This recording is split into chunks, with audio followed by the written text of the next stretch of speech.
दोस्तों, बॉलीवुड में रिश्तों की निराली कहानियां समय समय पर सामने आती रहती है। कहीं बेहद गहरी दोस्ती है तो कहीं कट्टर दुश्मनी भी है। ऐसे भी कई मामले हैं जिनमें दो लोग पहले गहरी दोस्ती में थे, लेकिन वक्त बदला और दोनों के बीच बेहद कड़वाहट भरी दुश्मनी हो गई।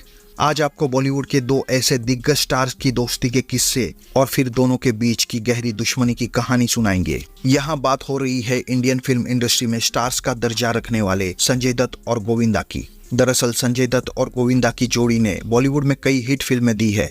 जोड़ी नंबर 1 हसीना मान जाएगी, दो कैदी जैसी फिल्मों के जरिए इस जोड़ी को बॉलीवुड में हिट फिल्म की गारंटी माना जाने लगा था। दोनों के बीच की केमिस्ट्री इस कदर अच्छी थी कि इसे फिल्म की सफलता का फैक्टर माना जाता था। लेकिन किसी वक्त में फिल्मों की ये हिट जोड़ी जितनी पक्की दोस्ती रखती थी, एक वक्त ऐसा भी आया कि दोनों एक दूसरे की तरफ देखना भी पसंद नहीं करते थे। दरअसल दोनों की दोस्ती में ये दरार फिल्म 1 और 1/11 की शूटिंग के वक्त आई थी। यहाँ से दोनों के बीच हालात कुछ ऐसे बिगड़े कि बरसों की दोस्ती हमेशा के लिए खत्म हो गई। फिल्म 1 और 1/11 को डेविड धवन डायरेक्ट कर रहे थे।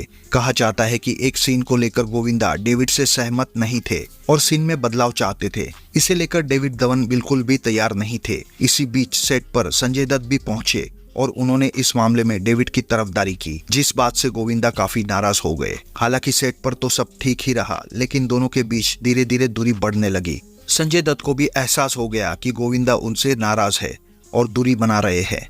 संजय दत्त ने भी ये बात जानकर उनसे बात करने की पहल नहीं की और फिर ये दरार बढ़ती ही चली गई। इसी बीच संजय दत्त की एक कॉल रिकॉर्डिंग भी सामने आई, जिसमें वो कथित तौर पर अंडरवर्ल्ड के एक डॉन से गोविंदा के सेट पर देरी से आने की शिकायत करते सुनाई दिए। कॉल रिकॉर्डिंग में संजय दत्त किसी भाई से गोविंदा की शिकायत करते हुए सुनाई दिए, साथ ही गोविंदा के लिए अभद्र शब्दों का भी इस्तेमाल करते हुए सुनाई दिए। इस दौरान वो कह रहे हैं कि भाई समझाओ ना इसको, टाइम से आया करे। कहा जाता है कि इसके बाद गोविंदा के पास डॉन छोटा शकील का फोन भी आया था और उन्हें हिदायत दी गई थी। इस पूरे मामले को लेकर गोविंदा ने एक शो के दौरान खुलकर बात की थी और संजय दत्त के लिए कहा था कि अब संजू के लिए मेरा मन खट्टा हो चुका है।